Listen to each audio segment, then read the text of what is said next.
be here with you today. I think that Elly and I both came into this fired up, talking about all of the things this morning. So I think that, I really wanted to open today, and what was heavy on my heart and kind of what I've seen in my environment over the past month is consistency and embarking in new endeavors or jobs or things like that, or fitness goals or health goals.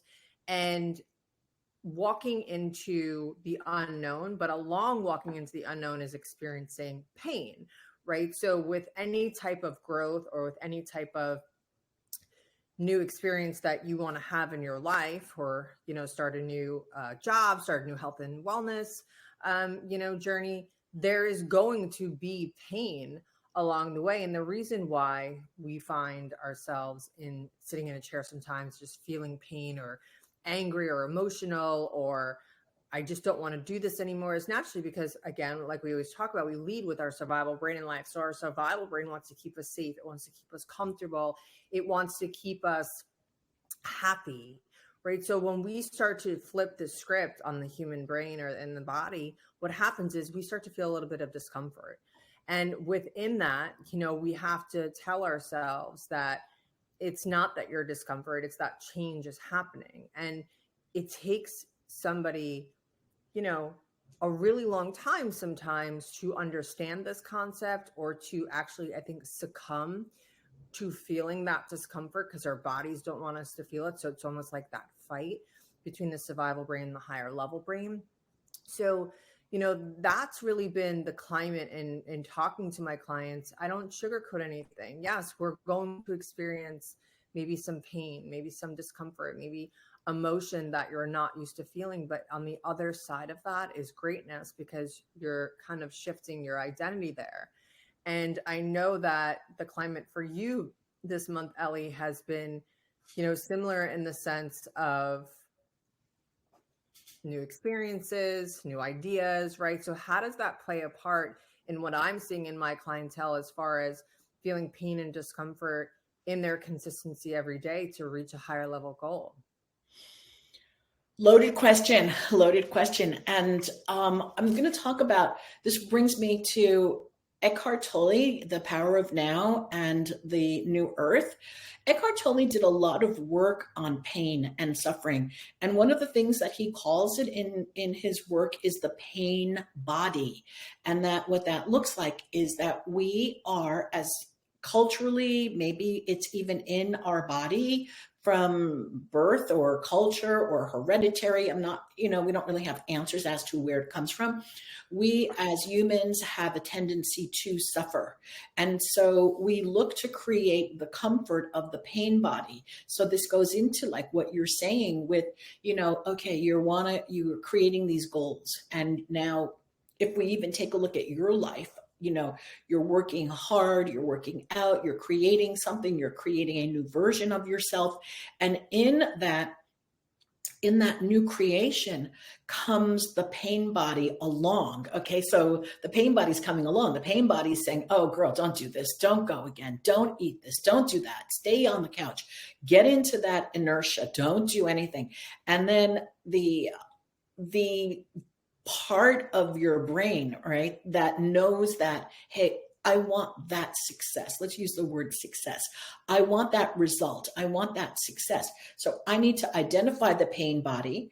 I need to recognize the pain body, and then I need to overcome the pain body, push back, whether you talk it through or you take activities, you do state changes, but just recognizing that is that pain body that's going to keep you sitting on my favorite, the sofa, all right, keep you on that sofa and out of doing what it is that you want. Even if you have, again, a brilliant idea, it will be the pain body and being unconscious of the brilliant idea that will keep you stuck in that space that you're talking about, that we need to break through in order to have the results and the success that we say we want.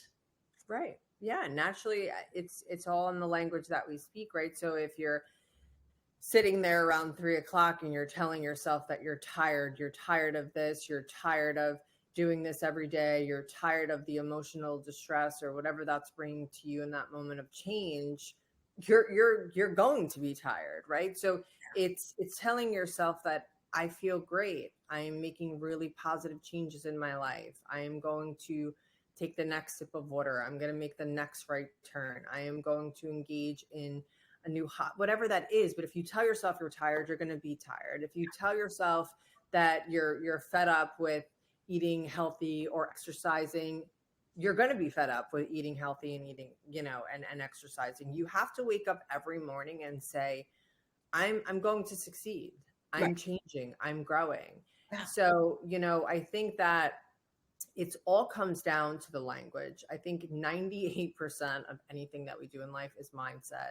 The body will just follow, right? So it's really, how do you tackle your mind, Elly? I think that's, it's the $1 million question that, I would love to breathe life into everybody today to give them some golden nugget to leave here with is, how do you master your mind? Because if you can do that, it will be life-changing for our listeners. Yeah. And just, there are many different ways to do that. And it all begins in the morning when you wake up. And one of my clients, when we were working in one of my programs, which is called Quantum Leaping, in that program, the way that we wake up in the morning sets the stage for the entire day. So you could wake up in the morning and drag yourself out of bed with the self-talk of like, God, I got to get up again. I got to do this. Okay.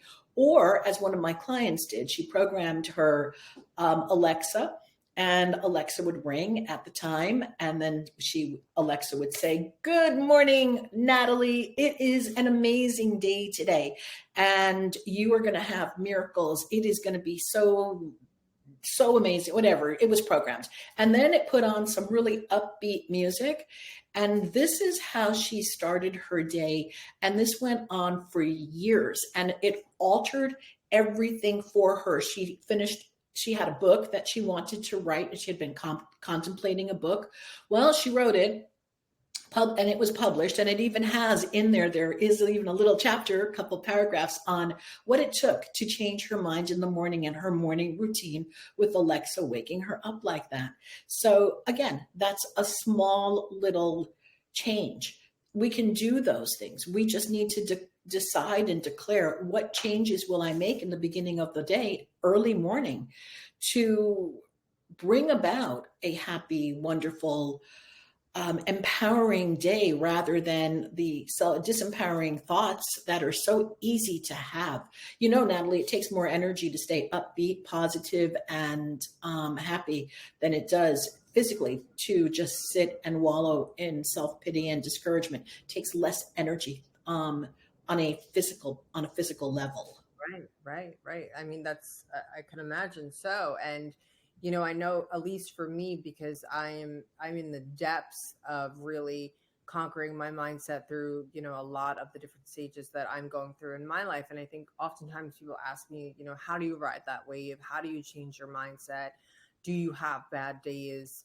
And the question is, yes, I'm human. There have been many times, specifically even this week, where I'm having a very difficult time, whether my body is tired, whether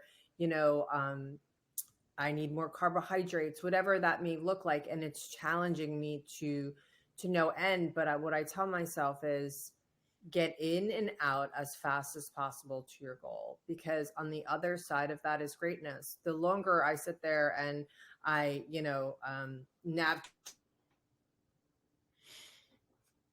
Natalie, you froze on me, and I am praying that that's not happening on our recording. Are you? So sometimes that happens. I'm here. Okay, there you go. Oh.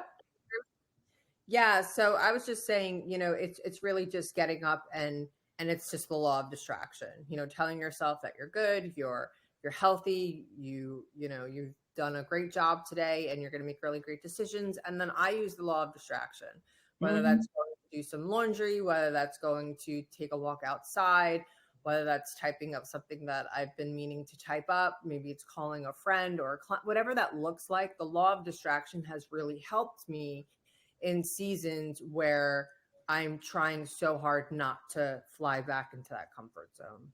Beautiful. Yeah. So maybe we leave everybody today with, what is the law of distraction for them, and what can they do to distract themselves? Have your goal, know what your goal is, get into your goal, get out of your goal as fast as possible, achieve your goal as fast as possible, and then use the law of distraction when it's discomforting and stay focused on the goal. That's it. That's it. I mean, naturally, you summed it up right there. It's just waking up. It's giving yourself the language or setting the environment, like Elly said, waking up with a really, really positive, environment and the words that you're speaking into existence. It's setting yourself up for success throughout the day, whatever that may look like for you. And then during those really hard times throughout the day, it's the law of distraction. Don't sit there and wallow in you can allow yourself to feel. That's important. Feel what you're feeling. But on the other side of that is to get up and go do something productive instead of sitting in those feelings, because that's not going to push you forward.